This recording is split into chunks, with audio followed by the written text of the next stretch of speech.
परमराध्य परम वंदनीय सदगुरुदेव सदगुरु कबीर साहब रचित बीजक ग्रंथ के उपदेश सुन रहे धर्म प्रेमी सज्जनों, आज मैं आप लोगों के समक्ष बीजक ग्रंथ के साखी 199 का संक्षिप्त विवेचन प्रस्तुत कर रहा हूं।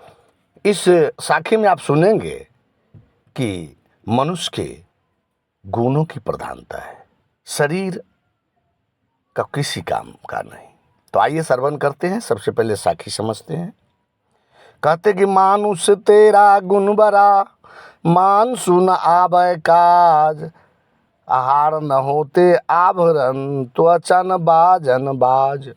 सदगुरु कबीर साहब कह रहे हैं कि हे मनुष्य, तेरे गुणों की विशेषता है, ये शरीर जो है ये किसी काम का नहीं है। न इसके मांस काम में आते हैं, न इसके हड्डी के आभूषण बनते हैं, और न इससे इसके चमड़ी का बाजा बनते हैं। इनके अंदर जो सद्गुण है, जो सदाचार है, जो सद्व्यवहार है, जो दया है, यही इसकी विशेषता है। मनुष्य की विशेषता उसके उत्तम विचारों एवं सद्गुणों में है। मनुष्य अगर मानवीय विचार एवं मानवीय गुण का अपने जीवन में विकास नहीं किया तो पशु से भी बदतर है। बंधुओं, पशु के चाम, हड्डी, मांस, यहाँ तक कि केस सभी के सभी काम में आ जाते हैं। चमड़ी से जूता बनता है, हड्डी से विभिन्न प्रकार के आभूषण बनते हैं। मांस को लोग भोजन करते हैं जो मांसाहारी होते हैं। इसके प्रत्येक अंग काम में आ जाते हैं। और पशु जो है अपने स्वाभाविक कर्म को छोड़कर कोई दुष्कर्म नहीं करता। उसके जीवन में कोई कर्म बंधन नहीं होते। पशु सिर्फ अपने पेट भरने के लिए खेतों को चरते हैं,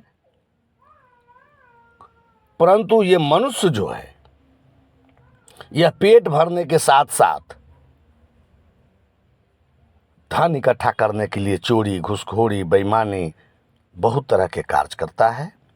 इसके न चमड़ा काम में आता है, न हड्डी काम में आता है, न मांस काम में आता है। यहाँ तक कि उसकी गुणों के अलावा ये शरीर किसी काम का नहीं है। सबसे पहले जान लीजिए कि मनुष्य और पशु जैसे गाय, बैल, भैंस इत्यादि शाकाहारी प्राणी हैं। वे पशु उस शाकाहारी गुण का पालन कर रहे हैं, लेकिन मनुष्य ये शाकाहारी होते हुए भी भैंसा, सूअर, मछली, मेढक, बंदर, यहाँ तक कि सांप तक को ये हजम कर जाता है। और शराब, गांजा, भांग, तंबाकू, बीड़ी, सिगरेट, नाना प्रकार के नशाओं का उपयोग करता है। जबकि पशु अपने स्वाभाविक उसका जो भोजन है वही करते हैं। संयम को और अनुशासन को हमेशा बनाए रखते हैं। ये पशु हमसे, मानव से बहुत ही अनुशासन का पालन करता है। जो पशुओं का स्वाभाविक भोजन होता है वही ग्रहण करता है। जो पशु पक्षी मांसाहारी होते हैं वही मांस खाते हैं। जो शाकाहारी होते हैं वह कभी मांस नहीं खाते।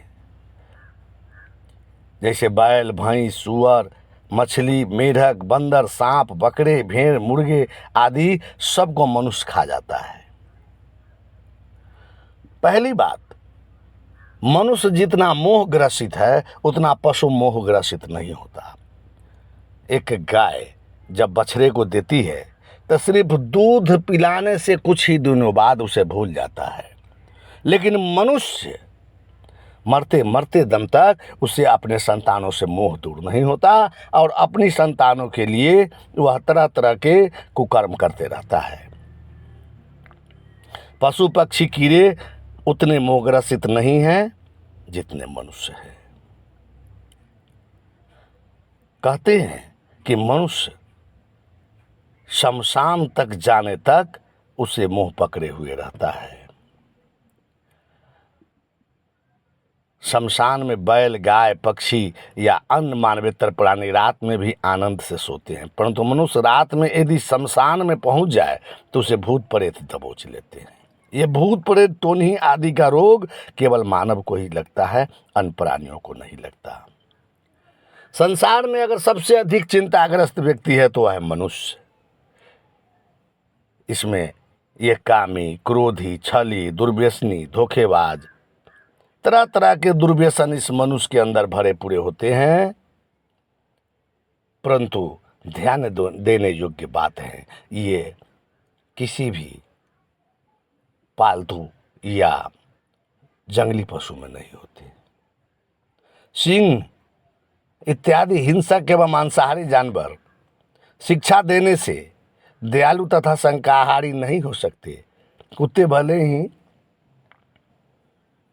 कामोन्मादी हो तथा अन्य महीनों में स्वाभाविक संयमित हो, परंतु वे साल में एक बार ही काम उत्तेजना से पीड़ित होते हैं, जबकि मनुष्य जीवन भर, उसकी शरीर काम नहीं देता तब भी उसमें काम उत्तेजना चाहता है। मनुष्य जीवन के लिए शाकाहारी तथा ब्रह्मचारी हो जाते हैं। इनमें बदलाव हो सकता है। ज़्यादा बिगड़ा एवं दुखी है क्योंकि उसे अधिकतर संभावनाएं हैं। मनुष्य में मन एवं वाणी की प्रबल शक्ति है, उसमें विचार का महान बल है, इसलिए वह बदल सकता है, लेकिन बदलता नहीं जो जिसकी प्रवृत्ति पशु के समान है। विचारहीन मानव पशु से भी पतित होता है यदि अपने विचार शक्ति का उपयोग नहीं किया हो। तो मनुष्य की विशेषता उसके गुणों से है, उसका शरीर किसी काम का नहीं है।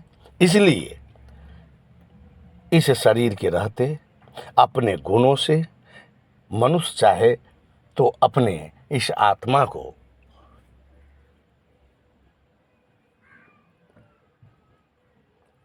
स्वर्ग में पहुंचा सकता है, नरक में पहुंचा सकता है और मोक्ष की प्राप्ति करा सकता है।